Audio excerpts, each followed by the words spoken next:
Okay, so I kind of want to speak my mind, have a message for some of my young guys out there. It can be for gals too, but there's a condition to us as young men, and even as early as teenagers, which are technically young men as well, that are going through a condition that we're going through that's unique to us at this time in history, that I find the generations before us had their own challenges, of course, but we have a special set of challenges which makes it, how should I say, less of a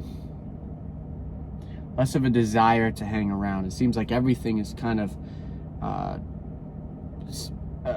set in a direction that's against us. It's like we're continuing to sail against the wind, as opposed to things just going right. It almost seems like a lot of people I find around my age and in their mid-20s, and even millennials in their mid-30s, so you could be watching this and say, oh, I feel the same, but I'm not a young guy. Well, you are. If you're in your 30s and even in your 40s, you're still young, comparatively speaking. You're not even at your half age. God forbid you don't make it there. But the whole point is, we are young. I mean, we're young if you're in that age range, or if you're in a younger age range, you're a teenager. So the fact of the matter is, what we're dealing with in its uniqueness is the fact that those before us had the ability to build wealth in a different way. Not only was there less resistance, but there was an environment that was facilitating, incentivizing hard work.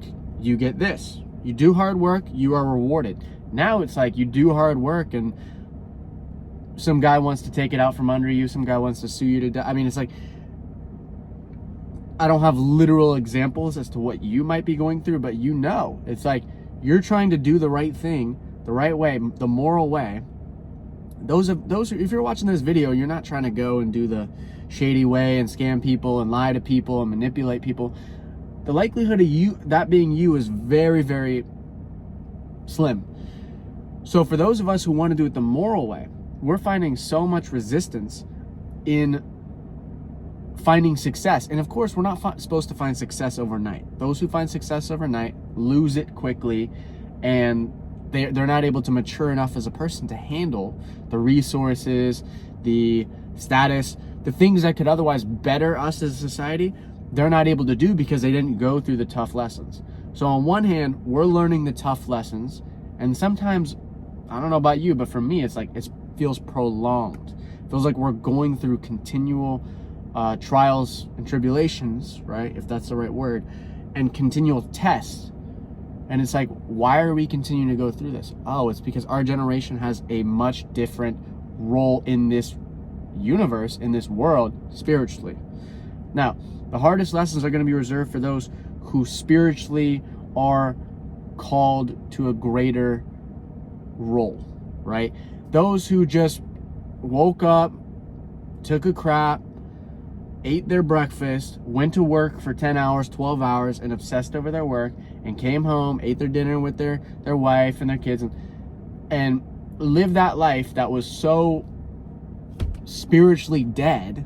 It was just carnal, just make money, have fun with my wife, take care of my kids, blah, blah, blah, blah, blah. We're called into something different. It's not to say that the family dynamic is not that. It may very well be that for you. But it's to say what we're moving into takes a lot of preparation. It takes a lot of challenges. And if we don't have challenges that deem us worthy of what we're going to receive, we will not get there. So we have to be prepared in order to handle what it is that the Most High God wants to put into our possession. Because if you look at those before us, right? Now, I'm not going to call out generations, so to speak, but I'm going to make an example.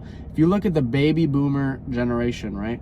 It's a pretty big generation. Obviously, there's a spectrum of the kind of people that exist in that. By no means is there one type of person that's a baby boomer or a millennial or whatever. But the baby boomer generation kind of was born into a period where they immersed into society with this semi-rebellious spirit, this semi-rejecting of God, rejecting of traditional values, right? You got the whole sexual revolution. I mean, you got a number of things that took place that kind of created a more hedonistic environment to where us as, you know, if you're born in the 80s, 90s, 2000s, we are dealing with the repercussions of a society that was built around values that were not based on morality. It was based on scratching one another's back so that we can get even more possessions and continue to move up the ladder. So it's all about this flesh desire, this status, this money, and this insatiable desire to be successful. There's no joy in it. There's no peace in it. They're probably having trouble sleeping, right? So we don't know how really challenging it is for them mentally, right? But it's not to shame or to speak against a generation, because I've met some great boomers. I haven't met a ton, but I have met some great ones. I'm particularly fond of Gen X, the generation after boomers. I love Gen X. They happen to be so much more friendly and warm to me, but that's just me.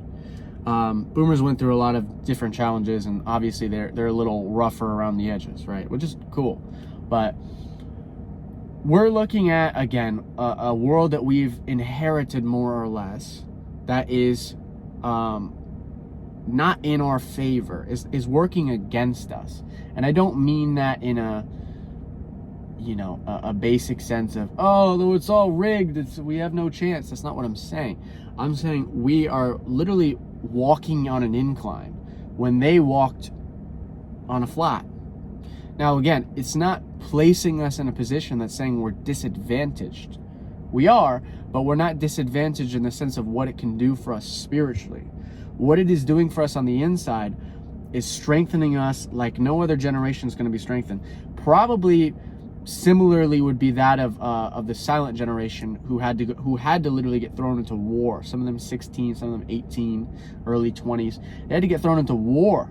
I mean, that is kind of what we're dealing with, almost a war of just getting our peace. Like, it's not the same. I'm not trying to sit here and compare people that had to watch others blown up on a beach in the 40s. I'm not trying to compare that, but what I'm trying to say is the kind of strengthening that this is allowing for us, if we let it shape us, is going to be like no other generation, because we're able to we're able to actually overcome all the pressure to conform to a lower vibration. When I say a lower vibration, I mean doing it the crooked way, right? Going in, just doing it the way that we know we're compromising our morals, right? Because we could probably find success. A lot of us could find success. Just go compromise your morals, man. Look at all the girls doing it. Look at all the guys doing it. Look at them flexing, man. Short-lived. God has a way of working things out. They do not get to keep it. You don't see their end. God does. God sees your end. God sees my end. So to sit here and say that we're disadvantaged, no, we're highly favored. So you need to change your perspective on how you look at things. We're not here to give up. We're here to be the generation that is so strong and so capable to make a difference, because we saw how bad things were getting for those. And we have the ability to not only help shift things in the right direction, but to keep people in check. We have the ability to be the next generation of politicians, of business magnates, of everything you can imagine that's in a high economic and societal position for the good of the people, for the glory of God, right? If we're doing it for ourselves, we're doing it in vain, and it's not going to last. I'm telling you right now, you're watching all these people do things in vain and stack up their bread like the kings of biblical times. But if you read like the Bible, like it says that the wealth of the wicked is stored up for the righteous. You read the Bible, it says like the wicked will labor away just to hand it over to the righteous. I think that was in Ecclesiastes. Solomon, he's one of my favorite biblical characters, especially in the Old Testament, in the Old Covenant, right? In the Torah, right? He's one of my favorite characters. I love him and David. They're favorites of a lot of people. But the reason why Solomon is so special and so such an important figure. Read Ecclesiastes, you get a chance. A wonderful book of wisdom. The reason why he's so special is, and I don't want to get off track. I want to go back to that. But when God appeared to him in a dream, God said, "What do you want?" And he said he wanted wisdom so he could discern properly and rule properly and make proper judgments on the people. And so God ended up giving him everything else he could have possibly wanted and then some, right? He had more than he could possibly fathom. Yet when he had more than he could possibly fathom, you know what he said? It's all vanity. It's all dust in the, what do you say? It's all something in the wind. It's all, he like looked at it, it's nothing. It's nothing compared to God. It's nothing compared to wisdom. It's nothing compared to the spiritual nature, right? The spiritual things in life. So don't undermine what God's trying to do in your life when he's trying to shift you and make you into this warrior.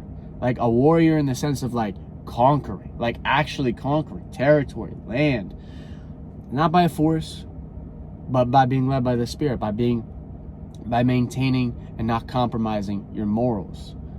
Everyone out here, not everyone, so many people out here are compromising their morals like no other, I don't want to say no other time in history, but no other time in the last 100+ years in America, especially. Actually, I'm not even going to make that comment. I don't know history well enough to make that comment. But in our lifetime, we see it. I think it's probably an age-old thing. I bet you for the longest time, people have been compromising, and there's always been a select group that's called out from that messy, worldly, unfavorable in the way that they act towards one another. We're called out from that. We're distinct. We're separate. So don't forget it. Don't sit around and be upset when things aren't going your way. You say, all right, God, what you doing? What's going on? Because I don't like what's happening today. I don't like what happened last week. I don't like my progress. You say, okay, maybe you don't need the progress right now. Maybe what you need right now is to listen. Maybe what you need right now is to learn. Maybe what you need right now is to grow. Become the man that God created you to be. And that takes a heck of a lot of work, man. To think that I'm even close to where I'm supposed to be is like, that's a joke. I'm not even. So you can't be where you're supposed to be until you continue to endure and continue to seek out a higher measure of understanding, a higher measure of what's good for me. What do I need to get rid of in my life? I say this all the time. Get rid of the things you know you shouldn't have in your life, because whether it be for a season, get rid of it for a season, or whether it be a lifetime, you got to make the choice to say, I'm giving this up so that other things so I can attract other things in my life. Let's start with that. I'll post another video soon, but stay in it. Don't give up. This is our time. We're coming into our time. Ecclesiastes also said there's a season, there's a time and a season for everything under the sun, good and bad things to happen in your life. So you're like, I've been through every bad season. I haven't had a good one. That's not true. But even if it was true, well, then you're gonna have a whole lot of good seasons in a row. So stay in it, for real. Stay in it. It's not worth checking out. It's not worth wasting your life away sleeping. It's not worth, any of that. I don't care if the devil wants you to do that or you want to do that. Don't listen. Like, elevate above it. Think above it. Continue with optimism. Things don't go your way. Say, all right, God's got a plan. That's the way. All right, brothers.